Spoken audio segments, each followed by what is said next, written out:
Everyone, ZKG back here with another video, and I'm here with the Brit, JPT, to give out some interesting picks for Crucible, since now we have a full Starjammers team. We got the Duck. Now we got Havoc. What the fuck are you doing over there? I'm dying.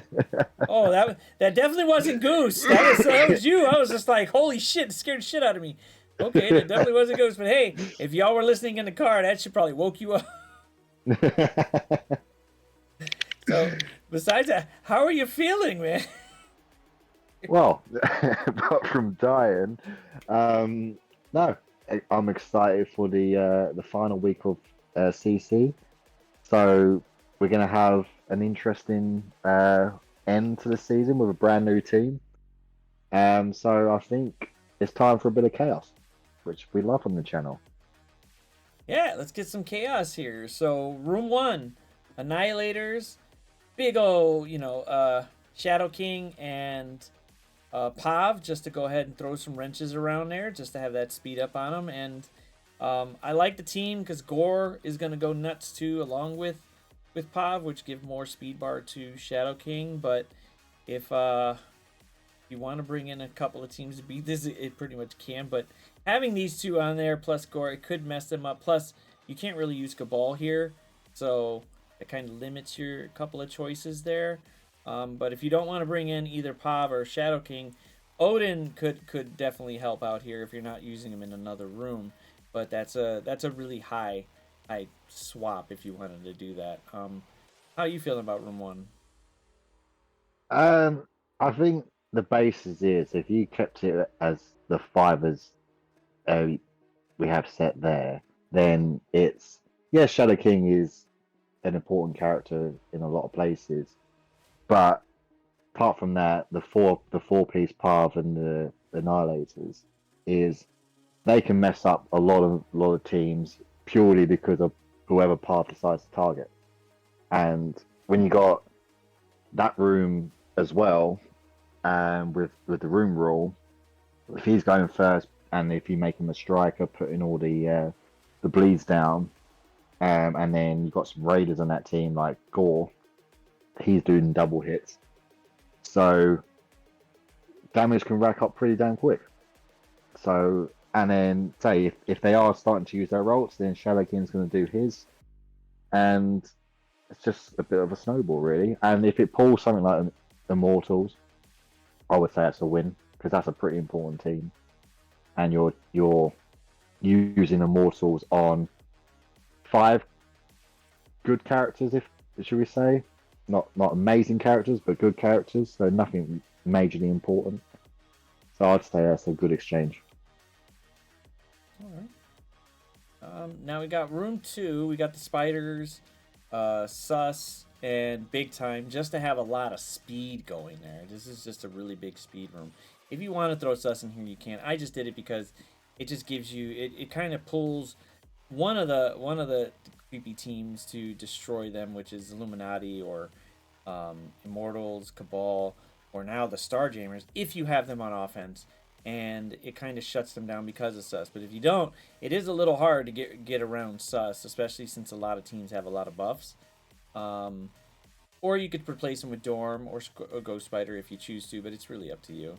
But I kind of like throwing in just some chaos out there, just to mess with people for right now. So that would be the big one right now. How are you dealing with it? I think let's face it, it's Cabal bait. You got four characters and stuff, and that's Cabal bait. And basically using Cabal against that, I would say it's a win. So yeah, I think it's a if you're trying to pinpoint you want in your opponent to use teams at certain points, this is the way you wanna go. So and of course Immortals can work here as well. But again, getting either Immortals or Cabal out of the way for four good characters or okay average to good characters, and then Dust being a menace, I think that's a win. All right, and now you got, oh my god. Now, the room 3, the only reason I was putting Starjammers in there is if you got the full 5. And a lot of people didn't have the full 5 last week and still put in Starjammers with either Mephisto, Odin, somebody in there to go with them to complement them. You're probably going to see a lot of the 5 out there. If you don't have all 5, which Havoc just came out today or yesterday when you're seeing this, you could throw in Odin in there or Kahori just to go because she gets a whole bunch of speed bars. So I don't know which ones you guys want to try. It's a brand new team, so trying to figure out who to flex with them right now. What's your thought process with 3 in the Starjammers? The way I see it is, especially if it is a full 5 piece, it's a brand new team. People haven't faced a brand new team yet.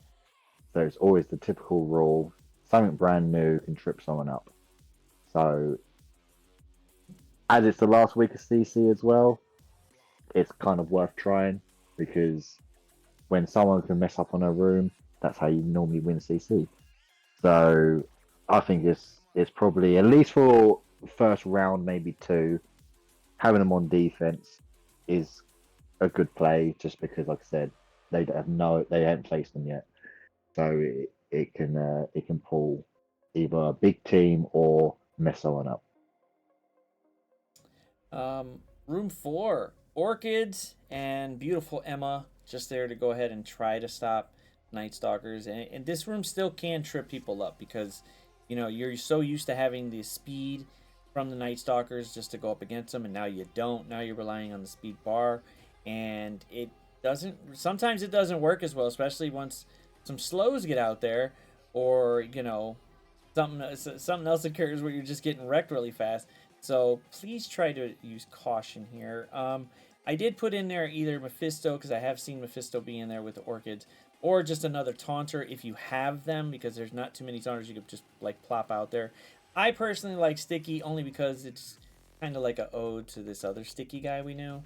Or Zuggs, you could try Zuggs, but Zuggs kind of just falls short a little bit. Sticky actually stays around for a while just because he's in Crucible with it, so I prefer him, but that's just me. Any ideas for this one? Uh, I think at the end of the day, everyone sees Orcus and they pretty much want to use Night Stalkers. So having having this room in room 4, it's kind of a coin flip on who Blade flips the speed up on first.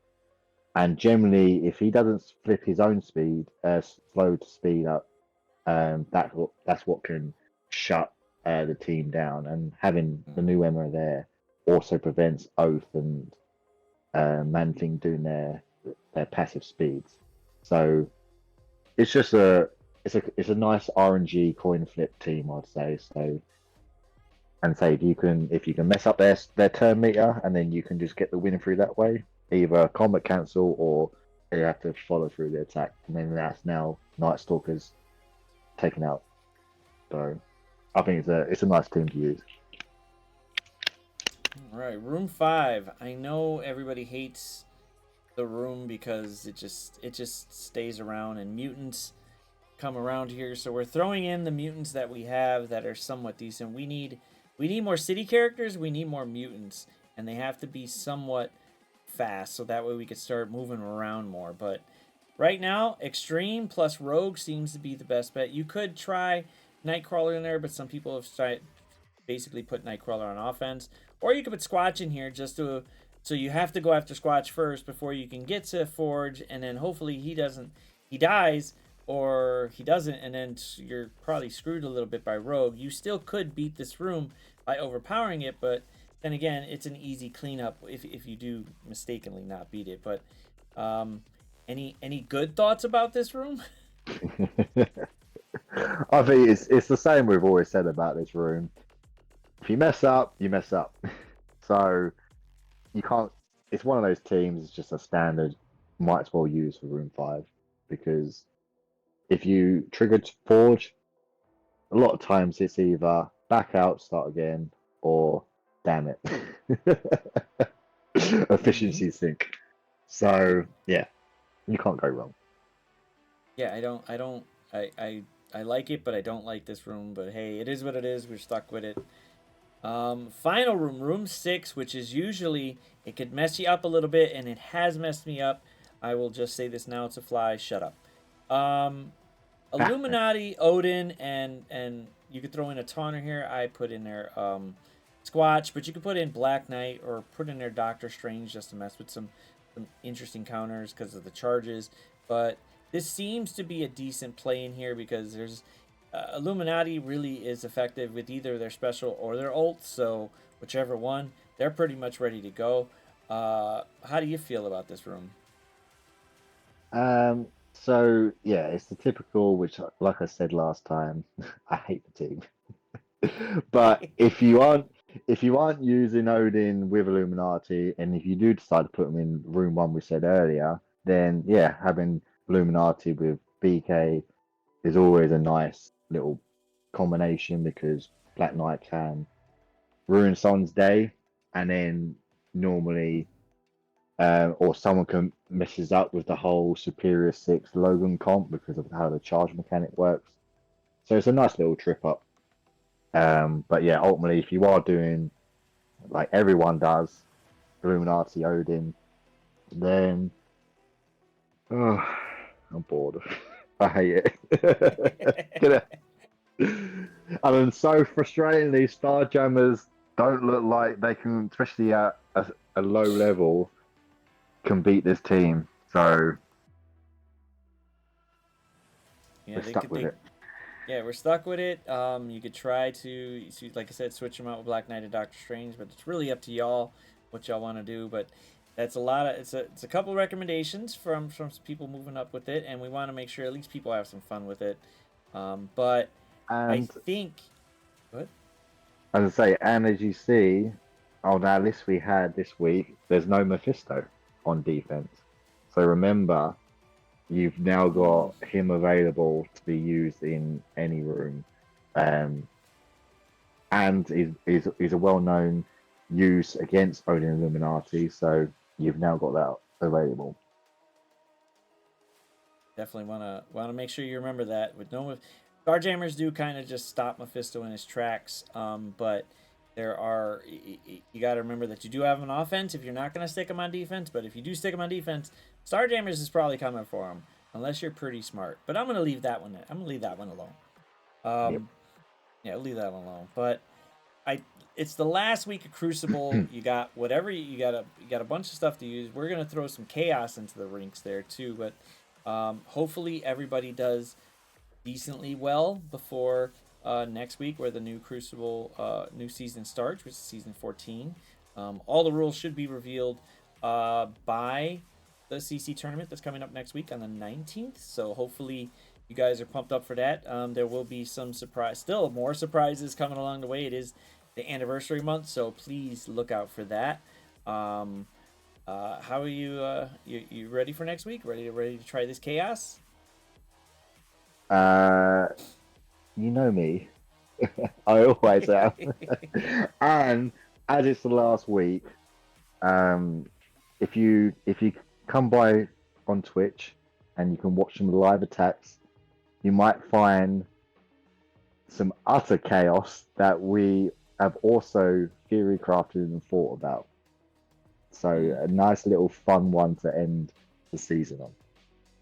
Yeah, there'll be some fun, interesting stuff on Twitch this week with whether we're giving away stuff or we're just being just crazy with the things that we're gonna do. Because I think we should just go chaos wide, and we're trying to do that. So come check out on Twitch. You'll see me there. JBT will more than likely be there, either cheering me on or just basically laughing at the garbage that I just destroyed because I probably ulted instead of did the special. But Or use say you're going to use a team and then use don't something don't completely fucking different. don't say it. Don't say it. Yeah. All right. We won't Like, talk share, about that one then. subscribe, people. Yeah, we'll leave that one out. Like, share, subscribe. Let us know how you guys are doing. If you guys are doing anything well with it, we will be back next week with even more. I will put the infographic inside the description below, so you guys go click on that. That'll be on Discord. And I want to thank the Brit from coming from the future to come back to the past and let us know what we should be doing in Crucible or how we should be be rolling with this. But thank you JPT for stopping by. Most welcome and good luck. Yep. Good luck, people. DKG and the Brit rolling out.